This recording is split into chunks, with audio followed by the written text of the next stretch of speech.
Recorded by Alice Atwater. The Getting of Wisdom by Henry Handel Richardson. Chapter 7. The mornings were beginning to grow dark and chilly. Fires were laid overnight in the outer classrooms, and the junior governess, who was on early duty, having pealed the 6 o'clock bell, flitted like a gray wraith from room to room, and from one gas jet to another, among stretched, sleeping forms. And the first few minutes' grace at an end, it was a cold, unwilling pack that threw off coverlets and jumped out of bed, to tie on petticoats and snuggle into dressing-gowns and shawls; for the first approach of cooler weather was keenly felt, after the summer heat. The governess blew on speedily chilblained fingers, in making her rounds of the verandas to see that each of the 20 pianos was rightly occupied; and as winter crept on, its chief outward sign an occasional thin white spread of frost, which vanished before the mighty sun of 10 o'clock, she sometimes took the occupancy for granted, and skipped an exposed room. At 8, the boarders assembled in the dining-hall for prayers and breakfast. After this meal, it was Mrs. Gurley's custom to drink a glass of hot water. While she sipped, she gave audience, meting out rebukes and crushing complaints, were any bold enough to offer them, standing erect behind her chair at the head of the table, supported by one or more of the staff. To suit the season she was draped in a shawl of crimson wool, which reached to the flounce of her skirt, and was borne by her portly shoulders with the grace of a past day. Beneath the shawl her dresses were built, year in, year out, on the same plan. Cut in one piece, buttoning right down the front, they fitted her like an eel-skin, rigidly outlining her majestic proportions, and always short enough to show a pair of surprisingly small, well-shod feet. Thus she stood, sipping her water, and boring with her hard, unflagging eye every girl that presented herself to it. Most shrank noiselessly away as soon as breakfast was over, for unless one was very firm indeed in the conviction of one's own innocence, to be beneath this eye was apt to induce a disagreeable sense of guilt. In the case of Mrs. Gurley, familiarity had never been known to breed contempt. She was possessed of what was little short of genius for ruling through fear, and no more fitting overseer could have been set at the head of these half-hundred girls of all ages and degrees, gentle and common, ruly and unruly, children hardly out of the nursery and girls well over the brink of womanhood, whose ripe, bursting forms told their own tale. The daughters of poor ministers at reduced fees, and the spoilt heiresses of wealthy wool-brokers and squatters, whose dowries would mount to many thousands of pounds. Mrs. Gurley was equal to them all. In a very short time there was no more persistent shrinker from the ice of this gaze than little Laura. In the presence of Mrs. Gurley the child had a difficulty in getting her breath. Her first week of school life had been one unbroken succession of snubs and reprimands. For this, the undue familiarity of her manner was to blame. She was all too slow to grasp, being of an impulsive disposition and not naturally shy, that it was indecorous to accost Mrs. Gurley off-hand, to treat her, indeed, in any way as if she were an ordinary mortal. The climax had come one morning. It still made Laura's cheeks burn to remember it. She had not been able to master her French lesson for that day, and seeing Mrs. Gurley chatting to a governess, had gone thoughtlessly up to her and tapped her on the arm. "Mrs. Gurley, please, do you think it would matter very much if I only took half this verb today? It's coudre, and means to sew, you know, and it's so hard. I don't seem to be able to get it into my head." Before the words were out of her mouth, she saw that she had made a terrible mistake. Mrs. Gurley's face, which had been smiling, froze to stone. She looked at her arm as though the hand had bitten her, and Laura's sudden shrinking did not move her, to whom seldom any one addressed a word unbidden. "How dare you interrupt me when I am speaking?" she hissed, punctuating her words with the ominous head-shakes and pauses. "The first thing, miss, for you to do will be to take a course of lessons in manners. Your present ones may have done well enough in the outhouse to which you have evidently belonged. They will not do here in the company of your betters." Above the child's head the two ladies smiled significantly at each other, assured that, after this there would be no further want of respect. But Laura did not see them. The iron of the thrust went deep down into her soul. No one had ever yet cast a slur upon her home. Retreating to a lavatory, she cried herself nearly sick, making her eyes so red that she was late for prayers and trying to wash them white.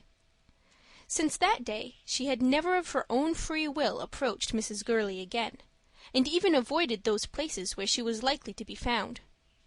This was why one morning, some 3 weeks later, on discovering that she had forgotten one of her lesson books, she hesitated long before re-entering the dining-room. The governesses still clustered round their chief, and the pupils were not expected to return. But it was past 9 o'clock. In a minute the public prayer bell would ring, which united boarders, several hundred day scholars, resident and visiting teachers, in the largest classroom. And Laura did not know her English lesson. So she stole in, cautiously dodging behind the group, in a twitter lest the dreaded eyes should turn her way. It was Miss Day who spied her and demanded an explanation. "Such carelessness! You girls would forget your heads if they weren't screwed on," retorted the governess, in the dry, violent manner that made her universally disliked. Thankful to escape with this, Laura picked out her book and hurried from the room. But the thoughts of the group had been drawn to her. "The greatest little oddity we've had here for some time," pronounced Miss Day, pouting her full bust in decisive fashion. "She is indeed," agreed Miss Zielinski. "I don't know what sort of place she comes from, I'm sure," continued the former, "but it must be the end of creation. She's utterly no idea of what's what, and as for her clothes, they're fit for a Punch and Judy show." "She's had no training either. Stupid, I call her," chimed in one of the younger governesses, whose name was Miss Snodgrass. "She doesn't know the simplest things, and her spelling is awful. And yet, do you know, at history the other day, she wanted to hold forth about how London looked at Elizabeth's reign, when she didn't know a single one of the dates." "She can say some poetry," said Miss Zielinski, "and she's read Scott." One and all shook their heads at this, and Mrs. Gurley went on shaking hers, and smiling grimly. "Ah, the way gells are brought up nowadays," she said. "There was no such thing in my time. We were made to learn what would be of some use, and to help us afterwards." Elderly Mrs. Chapman twiddled her chain. "I hope I did right, Mrs. Gurley. She had 1 week's early practice, but she looked so white all day after it that I haven't put her down for it again. I hope I did right?" "Oh, well, we don't want them ill, you know," replied Mrs. Gurley, in the rather irresponsive tone she adopted towards Miss Chapman. "As long as it isn't mere laziness." "I don't think she's lazy," said Miss Chapman. "At least, she takes great pains with her lessons at night." This was true. Laura tried her utmost, with an industry born of despair. For the comforting assurance of speedy promotion, which she had given Mother, had no root in fact. These early weeks only served to reduce, bit by bit, her belief in her own knowledge. How slender this was, and of how little use to her in her new state, she did not dare to confess, even to herself. Her disillusionment had begun the day after her arrival, when Dr. Bugson, the headmaster, to whom she had gone to be examined in arithmetic, flung up hands of comical dismay at her befogged attempts to solve the mysteries of long division. An upper class was taking a lesson in Euclid, and in the intervals between her mazy reckonings she had stolen glances at the master. A tiny little nose was as if squashed flat on his face, above a grotesquely expressive mouth, which displayed every one of a splendid set of teeth. He had small, short-sighted, red-rimmed eyes, and curly hair which did not stop growing at his ears, but went on curling, closely cropped, down the sides of his face. He taught at the top of his voice, thumped the blackboard with a pointer, was biting at the expense of a pupil who confused the angle BFC with the angle BFG, a moment later to volley forth a broad Irish joke which convulsed the class. He bewitched Laura. She forgot her sums in the delight of watching him, and this made her learning seem a little scantier than it actually was, for she had to wind up in a great hurry. He pounced down upon her. The class laughed anew at his playful horror, and yet again at the remark that it was evident she had never had many pennies to spend, or she would know better what to do with the figures that represented them. In these words Laura scented a reference to Mother's small income, and grew as red as fire. In the lowest class in the college she sat bottom, for a week or more. What she did know, she knew in such an awkward form that she might as well have known nothing. And after a few efforts to better her condition, she grew cautious, and hesitated discreetly before returning one of these ingenuous answers which, in the beginning, had made her the Merry Andrew of the class. She could, for instance, read a French story-book without skipping very many words. But she had never heard a syllable of the language spoken, and her first attempts at pronunciation caused even Miss Zielinski to sit back in her chair and laugh till the tears ran down her face. History Laura knew in a vague, pictorial way. She and Pin had enacted many a striking scene in the garden, such as "Not angles, but angels," or "Did the pump drain overflow, Canute and his silly courtiers." And she had also had out-of-the-way scraps of information about the characters of some of the monarchs, or, as the governess had complained, about the state of London at a certain period. But she had never troubled her head with dates. Now they rose before her, a hard, dry, black line from 1066 on, accompanied, not only by the kings who were the cause of them, but by dull laws and their duller repeals. Her lessons in English alone gave her a mild pleasure. She enjoyed taking a sentence to pieces to see how it was made. She was fond of words, too, for their own sake, and once, when Miss Snodgrass had occasion to use the term "Elomiocenary," Laura was so enchanted by it that she sought to share her enthusiasm with her neighbor. This girl, a fat little Jewess, went crimson from trying to stifle her laughter. "What is the matter with you girls down there?" cried Miss Snodgrass. "Carrie Isaacs, what are you laughing like that for?" "It's Laura Rambotham, Miss Snodgrass. She's so funny," spluttered the girl. "What are you doing, Laura?" Laura did not answer. The girl spoke for her. She said it was blue." "Blue? What's blue?"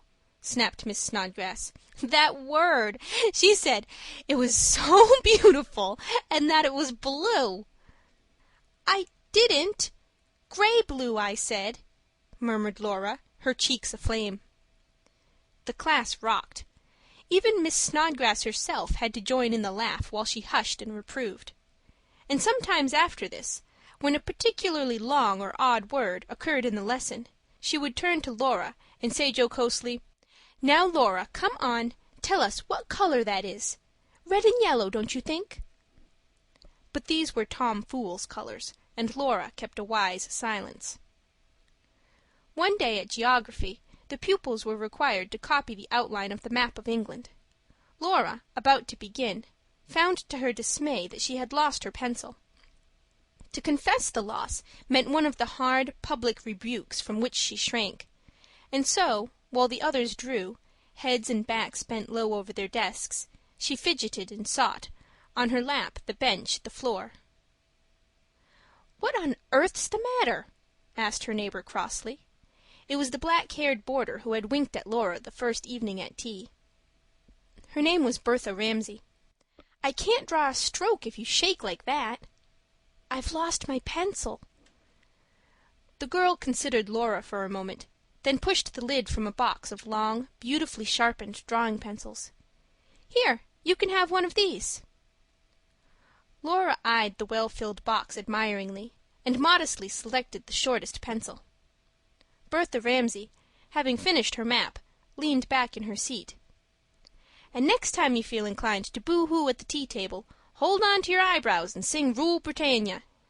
Did it want its money, poor ickle sing?" Here Bertha's chum, a girl called Inez, chimed in from the other side. "It's all well for you," she said to Bertha, in a deep, slow voice. "You're a weekly boarder." Laura had the wish to be very pleasant, in return for the pencil. So she drew a sigh, and said, with over-emphasis, "How nice for your mother to have you home every week." Bertha only laughed at this, in a teasing way. "Yes, isn't it?" But Inez leaned across behind her and gave Laura a poke. "Shut up," she telegraphed. "Who's talking down there?" came the governess's cry. "Here, you, the new girl. Laura, what's your name? Come up to the map." A huge map of England had been slung over an easel. Laura was required to take the pointer and show where Stafford lay. With the long stick in her hand, she stood stupid and confused. In this exigency it did not help her that she knew, from hearsay, just how England looked; that she could see, in fancy, its evergreen grass, thick hedges, and spreading trees, its never-dry rivers, its hoary old cathedrals, its fogs and sea-mists, and overpopulous cities. She stood face to face with the most puzzling map in the world, a map seared and scored with boundary lines, black and bristling with names. She could not have laid her finger on London at this moment, and as for Stafford, it might as well have been in the moon. While the class straggled along the veranda at the end of the hour, Inez came up to Laura's side. "I say, you shouldn't have said that about her mother." She nodded mysteriously. "Why not?" asked Laura, and colored at the thought that she had again, without knowing it, been guilty of a faux pas. Inez looked round to see that Bertha was not within hearing, then put her lips to Laura's ear. "She drinks." Laura gaped incredulous at the girl, her young eyes full of horror. From actual experience, she hardly knew what drunkenness meant. She had hitherto associated it only with the lowest class of Irish agricultural laborer, or with those dreadful white women who lived, by choice, in Chinese camps. That there could exist a mother who drank was unthinkable, outside the bounds of nature. "Oh, how awful!" she gasped, and turned pale with excitement. Inez could not help giggling at the effect produced by her words. The new girl was a rum stick, and no mistake. But as Laura's consternation persisted, she veered about. "Oh, well, I don't know for certain if that's it, but there's something awfully queer about her." "Oh, how do you know?" asked her breathless listener, mastered by a morbid curiosity. "I've been there, at Vaucluse, from a Sunday till Monday. She came in to lunch, and she only talked to herself, not to us. She tried to eat mustard with her pudding, too, and her meat was cut up in little pieces for her. I guess if she'd had a knife, she'd have cut our throats." "Oh!" was all Laura could get out. "I was so frightened, my mother said I shouldn't go again." "Oh, I hope she doesn't ask me. What shall I do if she does?" "Look out, here she comes. Don't say a word. Bertha's awfully ashamed of it," said Inez, and Laura had just time to give a hasty promise. "Hullo, you two! What are you gassing about?" cried Bertha, and dealt out a couple of her rough and friendly punches. "I say, who's on for a race up the garden?" They raced, all three, with flying plaits and curls, much kicking up of long black legs, and a frank display of frills and tuckers. Laura won, for Inez's wind gave out halfway, and Bertha was heavy of foot. Leaning against the palings, Laura watched the latter come puffing up to join her. Bertha with the shameful secret in the background of a mother who was not like other mothers.